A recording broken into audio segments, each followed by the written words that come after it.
Halo kawan FHUB, kembali lagi bersama saya Dinar Fuza dalam FHUB Podcast. Edisi terbaru, pada kali ini kita akan mengusung tema terkait ilmu hukum yang akan tentunya dikaji terkait dengan peran dan tantangan di era digital, bagaimana implikasinya terhadap bidang agraria dan sumber daya alam. Telah hadir bersama saya Profesor Dr. Imam Kuswahyono, SHM Hum.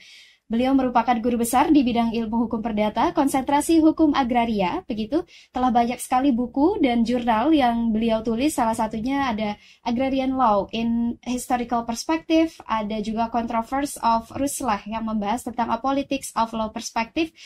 Jurnal beliau salah satunya adalah Natural Resource Management. Saya akan memulai dengan pasal 33 Undang-Undang Dasar Negara Republik Indonesia, ayat 3, membahas tentang bumi, air, dan kekayaan alam yang di dalamnya dikuasai oleh negara dan dipergunakan sebesar-besarnya untuk kemakmuran rakyat. Bagaimana Prof. Imam memandang peran dan tantangan di era digital, implikasinya terhadap bidang agraria dan sumber daya alam. Silahkan, Prof. Baik, dalam pandangan saya, pengelolaan sumber daya agraria dan sumber daya alam ini merupakan amanat konstitusi. Dalam hal ini adalah Undang-Undang Dasar Negara Republik Indonesia tahun 1945, khususnya pasal 33 ayat 3 yang esensinya ada dua, bahwa dalam pengelolaan sumber daya agraria dan sumber daya alam ini adalah dikelola berdasarkan hak menguasai dari negara. Dan kedua, tentu hal tersebut dimaksudkan atau ditujukan untuk mencapai sebesar-besar kemakmuran rakyat, khususnya rakyat tani, karena negara Indonesia adalah negara agraris yang saat ini menuju kepada negara industri, begitu. Nah, dengan cara pandang ini, maka secara konstitusional pasal 33 ayat 3 ini menjadi dasar legalitas bagaimana negara melakukan pengelolaan atau manajemen terhadap sumber daya agraria termasuk pertanian dan sumber daya alam secara bertanggung jawab, berkelanjutan, dan mampu mewujudkan kemakmuran dan keadilan bagi rakyat Indonesia, khususnya petani. Baik, Profesor sudah membahas terkait negara memiliki legal standing, begitu ya, Prof. Ada legalitas hak dikuasai oleh negara dalam artian bahwa bumi, alam, dan kekayaan yang terkandung di dalamnya, tadi Profesor sudah menyebutkan ada agraria, pertanian, disebutkan juga harus benar-benar dikelola dengan baik, begitu ya, Prof. Berdasarkan Undang-Undang Pokok Agraria nomor 5 tahun 1960 terkait Undang-Undang Pokok Agraria itu sendiri, bagaimana Prof. Imam melihat reforma agraria, begitu biasa disebutnya, baik dalam struktur instansinya, ada Kementerian ATR BPN, begitu termasuk juga perkembangan yang terjadi di masyarakat. Silahkan, Prof. Baik, sebelum itu izinkan saya mendefinisikan dulu apa itu reforma agraria atau agrarian reform. Agrarian reform adalah sebuah kegiatan atau program pemerintah, dalam hal ini melakukan penataan kembali struktur penguasaan, pemilikan, dan pengusahaan atas sumber daya agraria dan sumber daya alam yang sejak era kolonial itu timpang, gitu ya. Artinya ketimpangan ini adalah ketimpangan struktural yang sebagian kecil masyarakat Indonesia itu menguasai tanah atau sumber daya agraria yang sangat luas, sementara sebagian besar dari masyarakat Indonesia ini menguasai sumber daya agraria atau sumber daya alam dalam jumlah yang kecil atau sama sekali tidak memiliki tanah. Nah, reforma agraria bermaksud atau bertujuan untuk menata kembali struktur penguasaan dan pemilikan tanah yang timpang tadi. Kalau kita kembalikan ke Undang-Undang Nomor 5 tahun 1960 tentang Peraturan Dasar Pokok-pokok Agraria, maka sejatinya Undang-Undang Pokok Agraria itu sudah melakukan itu, yaitu menata kembali struktur penguasaan dan pemilikan sumber daya agraria, khususnya tanah pertanian yang timpang salah satu di antaranya adalah menjalankan atau melaksanakan land reform. Land artinya tanah, reform adalah penataan kembali struktur penguasaan dan pemilikan tanah yang tadi disebutkan timpang gitu ya. Caranya bagaimana? Ada beberapa program yang di dalam land reform itu, misalnya redistribusi tanah pertanian.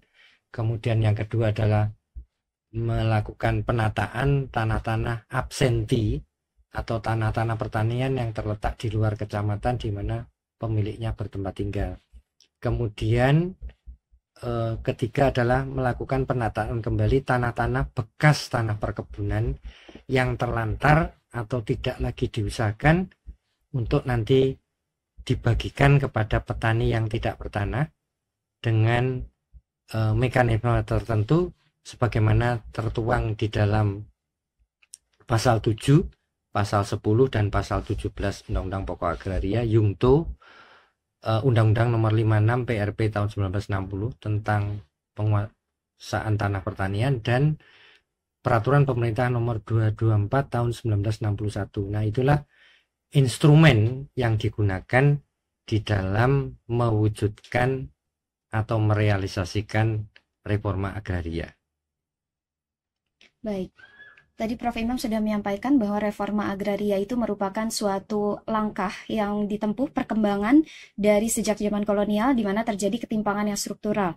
Ada 3 metode di dalamnya, ada redistribusi, penataan kembali terhadap tanah absensi, dan penataan kembali terhadap tanah-tanah yang sebelumnya petani belum memiliki, begitu ya Prof ya. Selanjutnya, mengutip salah satu artikel begitu yang menuliskan di dalamnya ada sebuah cuitan yang disampaikan, dikemukakan oleh Prof. Imam bahwasannya perlunya ada suatu metode di dalamnya, itu disebutkan adalah highest and best use asset management, begitu Prof.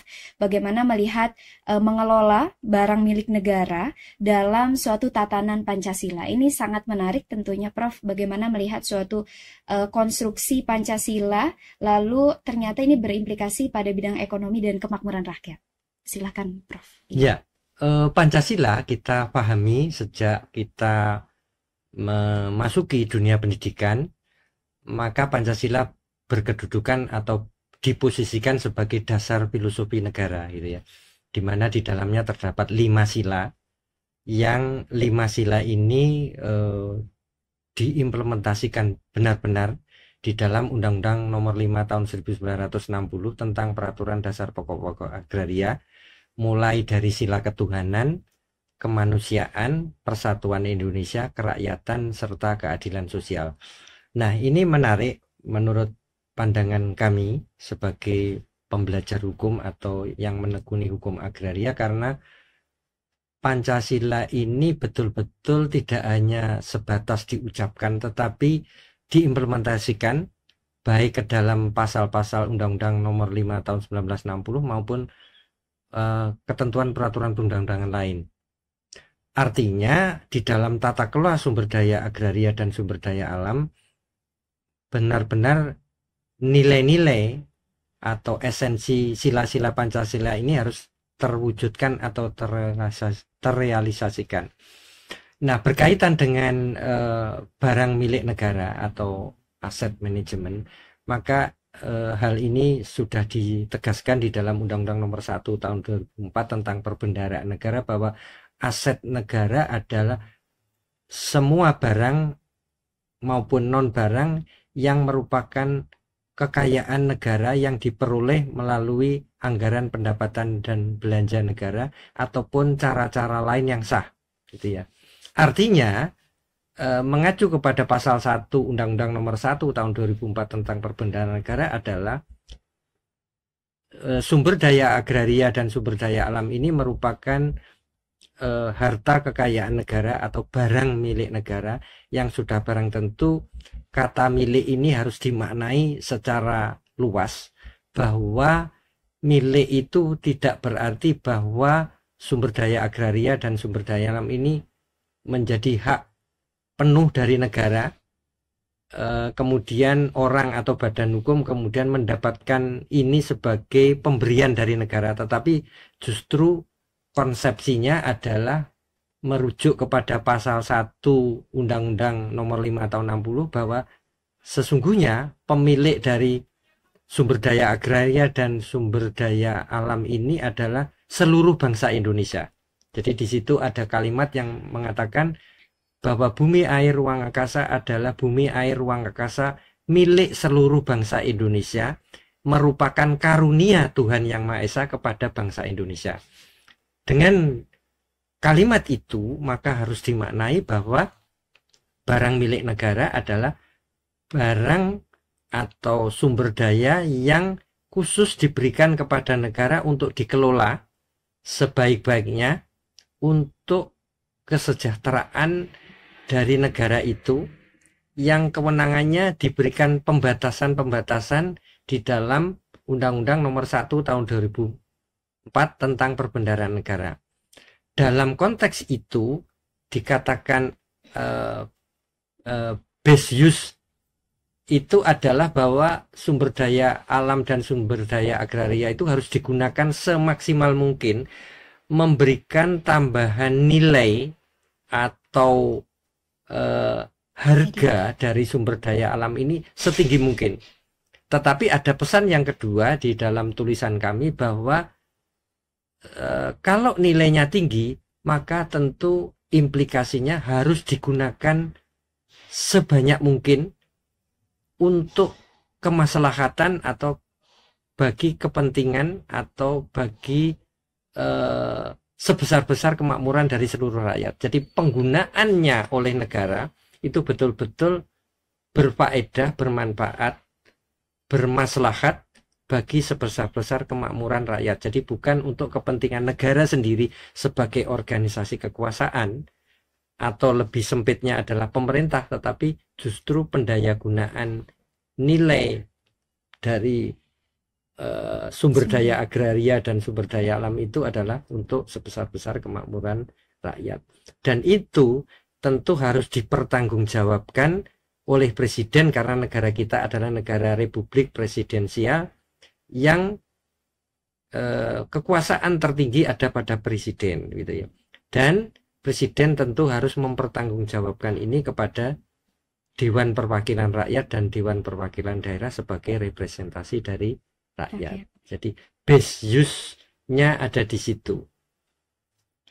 Jadi memandang metode the highest and the best use asset management, tadi disebutkan oleh Prof bahwa best use-nya adalah pendayagunaan dari nilai itu memberikan kemanfaatan yang maksimal bagi seluruh rakyat. Yeah. Tadi juga disebutkan bahwa dikuasai oleh negara berdasarkan pasal 33 ayat 3 UUD. Selanjutnya juga dikatakan bahwa milik negara, barang milik negara tidak dimaknai secara penuh begitu milik negara, melainkan dikelola oleh negara untuk sebesar-besarnya kemanfaatan kemakmuran rakyat, begitu ya, Prof.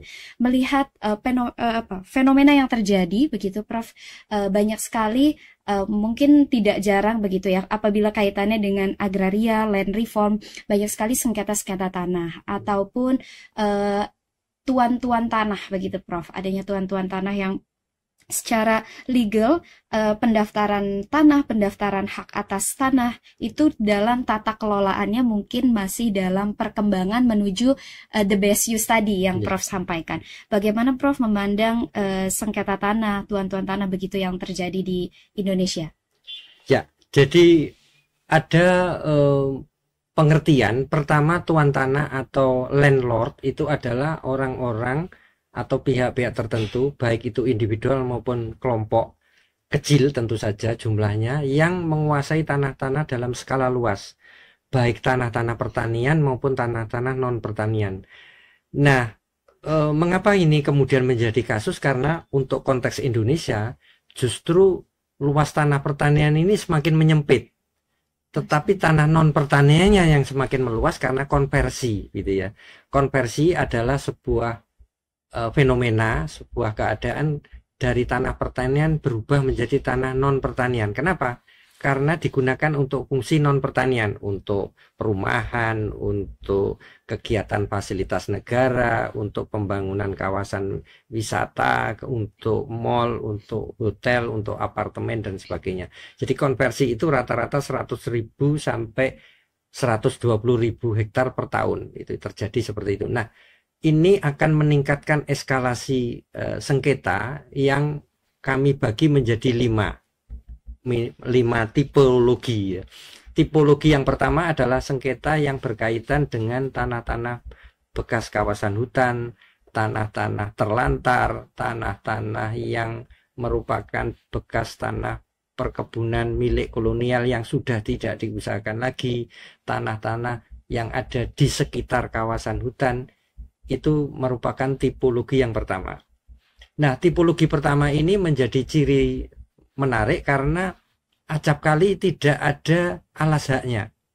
Jadi status tanahnya ini apa? Tanah gray area atau tanah abu-abu. Jadi kalau kita tanyakan alat buktinya bisa jadi ada, tapi seringkali kita tidak menemukan lagi gitu ya, karena maladministrasi di dalam tata kelola tanah-tanah yang masuk dalam kelompok tadi. Kemudian yang kedua adalah tanah-tanah yang digolongkan sebagai tanah-tanah objek land reform. Tadi sudah disebut, yaitu tanah-tanah absenti, tanah-tanah kelebihan batas maksimal gitu ya, dari apa yang ditentukan di dalam Undang-Undang 56 PRP tahun 60. Kemudian tanah-tanah yang dulu merupakan tanah yang dikuasai oleh pemerintah swapraja yang sekarang dinamakan daerah otonom, yaitu provinsi atau kabupaten kota, yang kemudian menjadi tanah dalam penguasaan provinsi, pemerintah provinsi atau pemerintah kabupaten kota. Dikatakan juga sebagai aset daerah gitu ya, yang diatur di dalam Undang-Undang Nomor 1 Tahun 2004 beserta peraturan pemerintah pelaksanaannya. Nah, untuk jenis yang kedua ini alat buktinya biasanya tersedia, tetapi yang menjadi memicu timbulnya kasus adalah ganti ruginya kecil, tidak sesuai dengan nilai tanahnya, sehingga ini kemudian memicu timbulnya sengketa antara bekas pemilik tanah pertanian atau badan-badan hukum yang dulu menguasai tanah-tanah itu. Nah, kenapa kecil? Karena anggaran yang disediakan baik melalui APBN kalau itu nasional atau APBD itu lebih rendah daripada nilai tanah yang seharusnya dibayarkan kepada mereka. Itu tipologi kedua. Tipologi ketiga yang ini marak di era Kabinet Jokowi Ma'ruf Amin periode pertama maupun periode pertama dengan Pak JK dan periode kedua dengan Ma'ruf Amin adalah pengadaan tanah untuk kepentingan umum. Undang-Undang Nomor 2 Tahun 2012, di mana pada era periode pertama maupun periode kedua Joko Widodo itu menekankan pada pembangunan infrastruktur, jalan tol, bendungan, jembatan, kemudian saluran irigasi, kemudian perluasan bandara, pembangunan terminal, transportasi darat, yang semua memerlukan pengorbanan tanah-tanah yang tidak bisa dipenuhi oleh tanah-tanah negara. Jadi diambil dari tanah-tanah milik perorangan, termasuk di dalamnya tanah-tanah masyarakat adat, misalnya untuk pembangunan IKN, Ibu Kota Nusantara. Ini masuk dalam kelompok yang ketiga. Nah, persoalannya ada di mana? Persoalannya ada di nilai ganti ruginya yang rendah. Namun, pemerintah juga mengalami dilema ketika kemudian terpaksa pengadaan tanah harus dilakukan, masyarakat menolak, tetapi tidak bisa dilakukan pencabutan hak berdasarkan pasal 18 Undang-Undang Pokok Agraria. Akhirnya apa? Yang dilakukan adalah melakukan konsinyasi atau penitipan uang ganti rugi itu ke pengadilan negeri. Jadi suka tidak suka, take it or leave it, pemilik tanah terpaksa mengambil ganti rugi, karena kalau tidak diambil berarti uangnya hangus kembali ke negara, sehingga kemudian masyarakat pemilik tanah ini terpaksa menerima sekalipun nilainya lebih rendah daripada nilai sesungguhnya dari tanah yang tadi diserahkan kepada pemerintah untuk kepentingan pengadaan tanah untuk kepentingan umum. Nah, pengertian kepentingan umum ini yang kemudian confuse atau kabur karena di dalam pasal 1 Undang-Undang 2 2012 itu dimaknai sangat umum, yaitu kepentingan negara, kepentingan pembangunan, kepentingan rakyat banyak, yang di situ tidak ada kriteria yang jelas gitu ya. Kemudian tipologi yang keempat adalah tanah-tanah yang merupakan tanah masyarakat hukum adat. Sementara Indonesia sampai akhir periode Joko Widodo periode kedua ini belum mampu mengundangkan undang-undang tentang masyarakat hukum adat yang mereka ini mempunyai hak bawaan karena ada lebih dulu daripada Negara Kesatuan Republik Indonesia. Artinya masyarakat adat itu jauh berpuluh atau beratus tahun sudah eksis sebelum Negara Kesatuan Republik Indonesia ini berdiri tanggal 17 Agustus tahun 45. Artinya secara internasional indigenous community ini mestinya mendapatkan pengawalan dan prioritas. Jangan sampai hak-hak ulayat masyarakat adat ini terambil dengan paksa atas dasar kepentingan negara, sampai kemudian mereka kehilangan aksesnya terhadap tanah ulayat yang mungkin di dalamnya ada danau, sumber mata air, ada hutan dan kebun yang itu sebetulnya untuk kehidupan dan penghidupan mereka gitu ya. Terakhir adalah sengketa yang berkaitan dengan sertifikat tanah.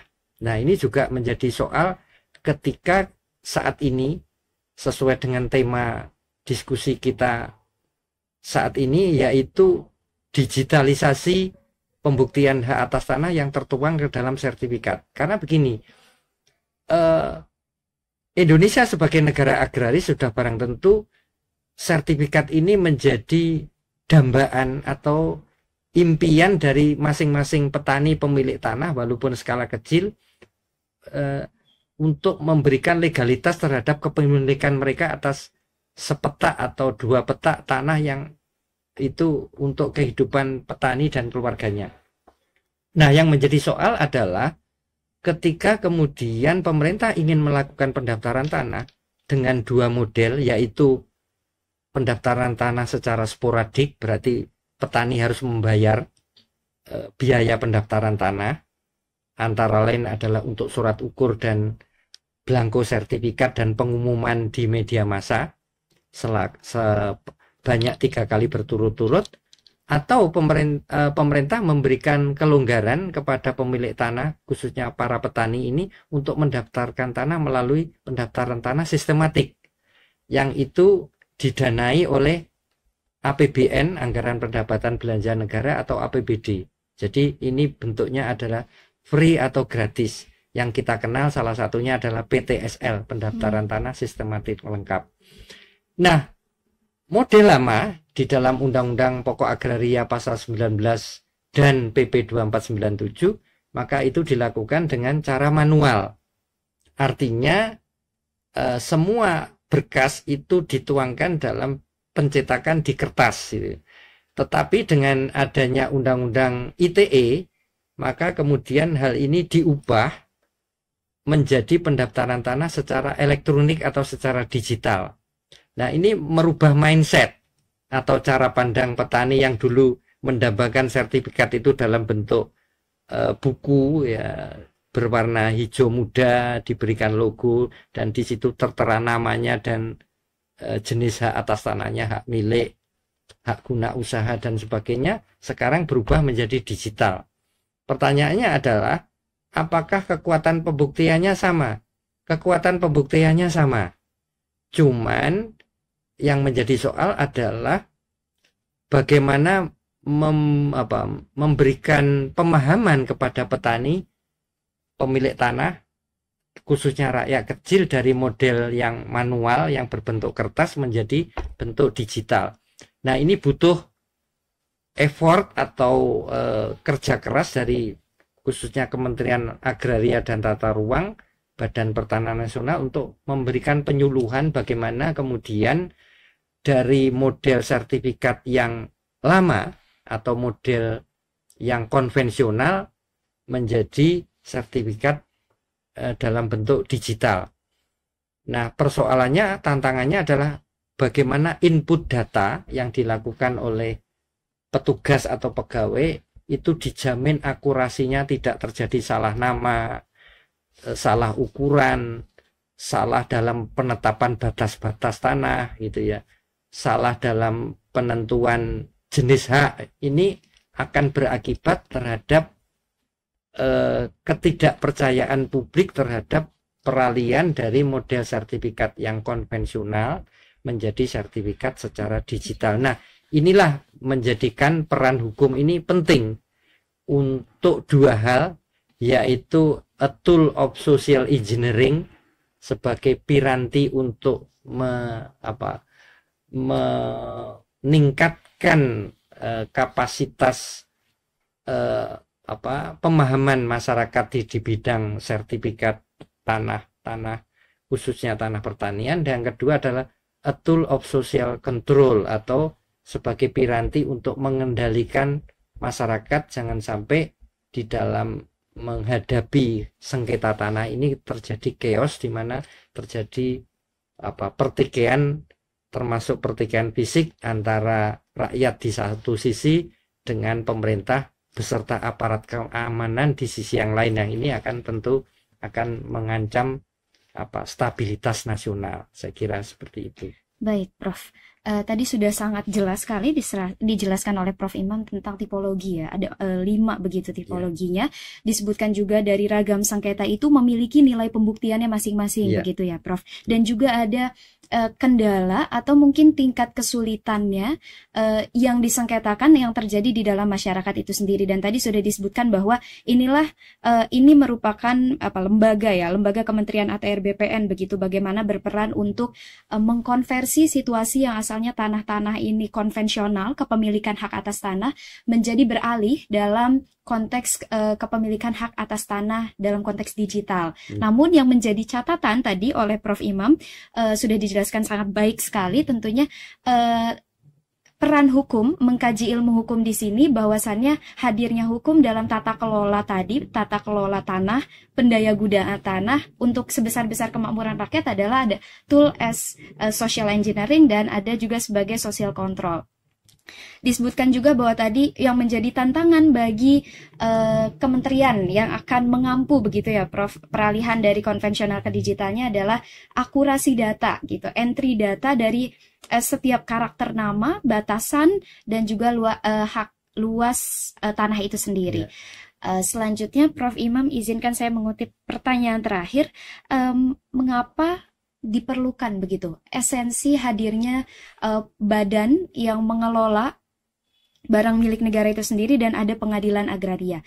Sebelumnya kita sudah memiliki lembaga manajemen aset negara begitu, Prof. Kita sudah ada Elman di bawah Kementerian Keuangan. Bagaimana Prof. Imam menyikapi hal itu dan juga peran atau penting esensi dari pengadilan agraria itu sendiri? Baik. Jadi memang Indonesia saat ini sudah memiliki lembaga di dalam tata kelola barang milik negara sebagaimana diatur di dalam Undang-Undang Nomor 1 Tahun 2004, namanya adalah Lembaga Manajemen Aset Negara. Namun semua memahami bahwa Lembaga Manajemen Aset Negara ini ada di bawah Kementerian Keuangan gitu ya. Nah, ini akan menjadi soal ketika publik mempertanyakan tentang independensi gitu ya. Karena kalau nanti ini masih di dalam